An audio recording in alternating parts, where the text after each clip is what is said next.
My ex-husband, who thought I was infertile, left me 15 years ago. When he ran into me and saw my son, he trembled.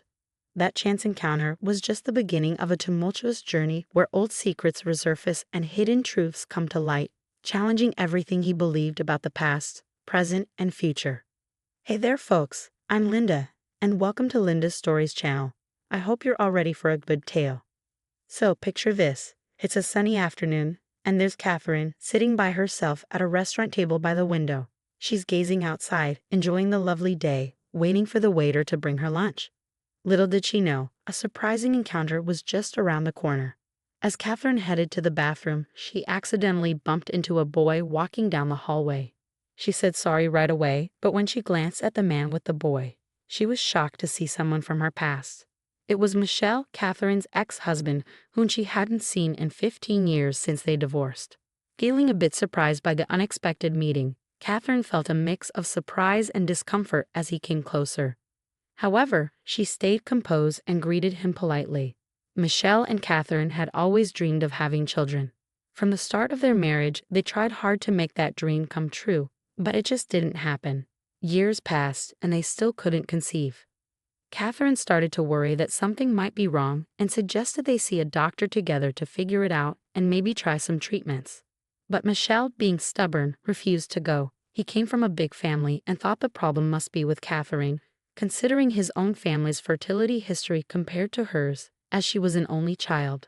Using their family backgrounds as evidence, he started blaming her for being infertile, which only made things worse between them. Eventually, their frustrations and misunderstandings grew so much that they ended up getting divorced. Despite the scars from their past, Catherine decided to greet Michel politely, recognizing that time had passed since they last met. However, her warm attitude was met with coldness and disdain from Michel. "Are you alone?" "Still single, I see," he said arrogantly, his eyes reflecting superiority and indifference towards Catherine. With a gesture implying his supposed superiority, he introduced the young man beside him. "This is my son, Austin," he announced proudly, as if it were a personal accomplishment. "He's a real genius, just like my new wife, Sophie," he added, nodding towards a woman at another table, a hint of pride in his voice as he talked about his new family. Catherine was astonished by Michel's arrogance. She had hoped that after so many years, things might have changed between them, but his behavior showed otherwise. It was clear that he was still as proud as ever. However, little did Michel know, something was about to happen that would shake up his entire family's destiny and change the course of his own history forever. As they talked, a tall and caring young boy approached Catherine. Seeing the concern on her face, the boy, with a protective instinct, asked, "Is everything all right, Mom?" Catherine's face lit up at the sight of her son, and she replied warmly, "Yes, everything's fine, my dear. I'm happy you're here. I ran into someone from the past while waiting for you." She gave her son a loving kiss on the cheek, appreciating his care. "I want you to meet my son, Michel," Catherine continued, smiling as she noticed the surprise on Michel's face. "This is Nathan." Michel couldn't conceal his surprise upon discovering that Catherine had a son. His eyes widened, reflecting a whirlwind of thoughts as he realized the boy was already a teenager, about 15 years old. Before Michel could say anything, the waiter arrived with Catherine's lunch, breaking the moment. Taking advantage of the interruption, Catherine excused herself and joined her son, leaving Michel lost in his thoughts. Returning to his table with his son and wife, Michel appeared distant, his mind elsewhere. While Sophie and Austin enjoyed their meals, Michel seemed preoccupied, his thoughts consumed by a single idea. Could Nathan be his son? Was it possible that Catherine was pregnant when they separated and never told him? But why would she keep it a secret? These questions consumed Michel, overshadowing his ability to enjoy the present moment. Before he could find answers, Sophie's voice broke through his thoughts, snapping him back to reality. As days passed, Michel couldn't shake the issue from his mind. He dreaded facing the truth that haunted him. How would Sophie react to learning he had a child from his past marriage? And what about Austin? How would he feel discovering he had an older brother?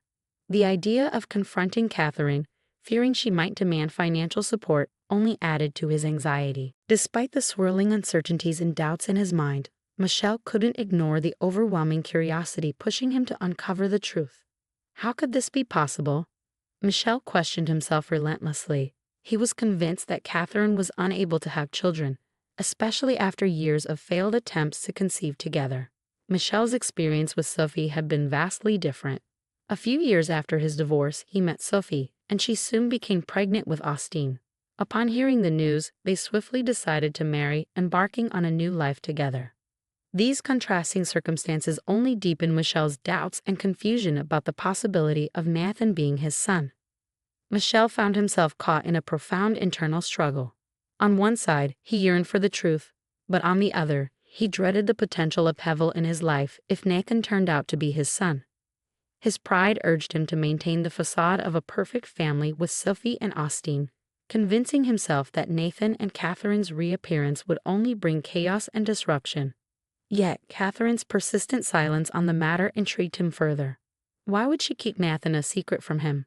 This mystery intensified his curiosity and deepened his doubts. Meanwhile, Sophie began to notice her husband's distant demeanor. Michel always seemed lost in thought, and it concerned her deeply. Determined to uncover the cause of his distress, she confronted him, ready to face whatever truth lay behind his troubled behavior. Feeling trapped and unable to keep his worries to himself any longer, Michel finally opened up to his wife about his suspicions. Sophie was taken aback by Michel's revelations, her eyes widening in disbelief and apprehension. "Do you think Nathan could be your son?" she asked, her voice betraying surprise and uncertainty. Taking a deep breath, Michel mustered the courage to admit his suspicions. "Yes, I believe it's a possibility," he confessed, his voice tinged with doubt. Concern furrowed Sophie's brow. "But Michel, this could turn our lives upside down.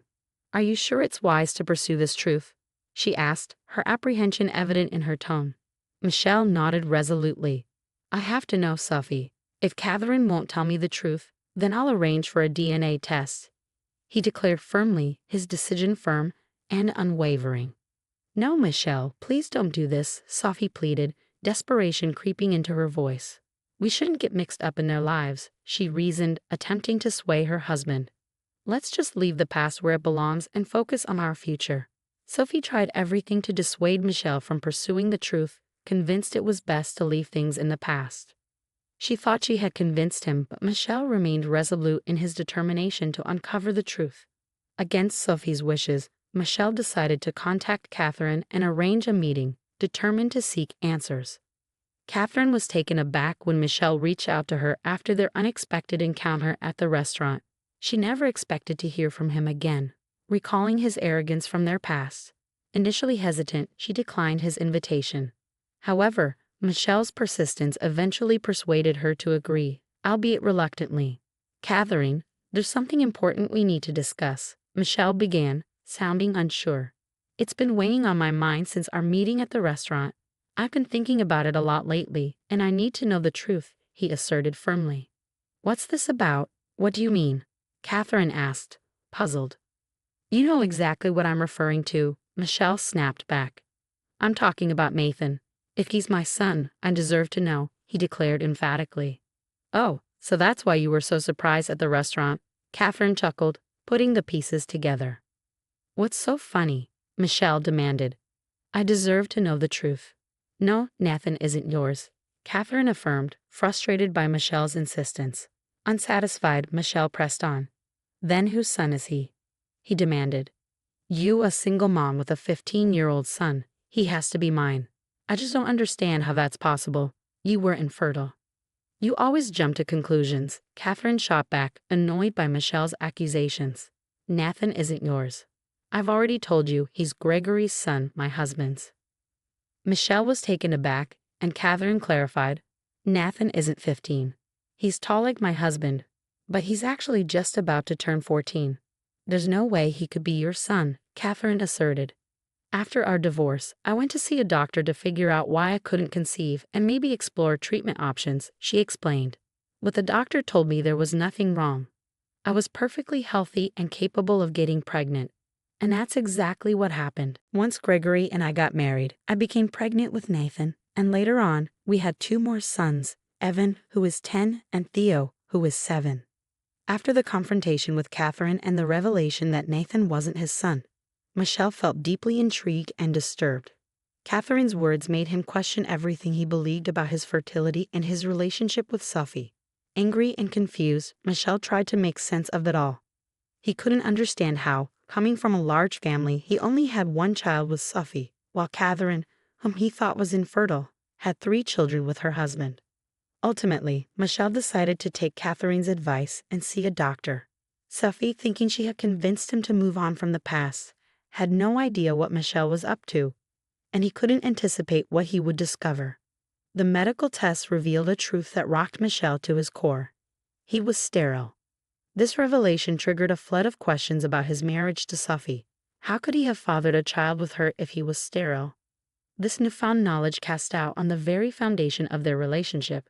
Michel spent a considerable amount of time lost in thought, contemplating the significance of this revelation and its implications for his life and his marriage to Sophie. He was faced with the daunting task of redefining his identity and role as a husband and father. Amidst the turmoil of this painful discovery, when he confronted Sophie, Michel was devastated to learn the truth about Austin. She admitted that during the early stages of their relationship, she had a brief affair with another man, resulting in her pregnancy with Austin. The revelation left Michel utterly shattered, feeling as though his entire life had crumbled around him. His pride and confidence in his fertility had blinded him to the truth for so long. Now he was confronted with a new reality that shook the very core of his beliefs about his marriage and his role as a father. Michel had to come to terms with this newfound truth. He found himself faced with the daunting task of rebuilding his relationship with Sophie on a foundation of shattered trust. Moreover, he grappled with the emotional challenge of reconciling his feelings towards Austin, knowing he wasn't his biological son but still loving him as his own child. This revelation marked a profound turning point for Michel, but he understood the necessity of forging ahead and reconstructing his life upon this newfound truth. This narrative underscores the vital role truth plays in fostering healthy and enduring relationships. Honesty, both with oneself and with others, serves as a cornerstone for nurturing mutual trust and respect. Moreover, the story serves as a poignant reminder of the importance of confronting our own biases and egos, which can obscure our perception of reality and hinder our ability to truly see those around us. Have you ever experienced a moment where the revelation of truth completely altered your perspective on something or someone in your life? If you found this story engaging, please consider liking and subscribing to the channel. Feel free to leave a comment with a number from 1 to 5 to indicate your level of appreciation for the narrative. Also, check out the video currently displayed on your screen. Until next time.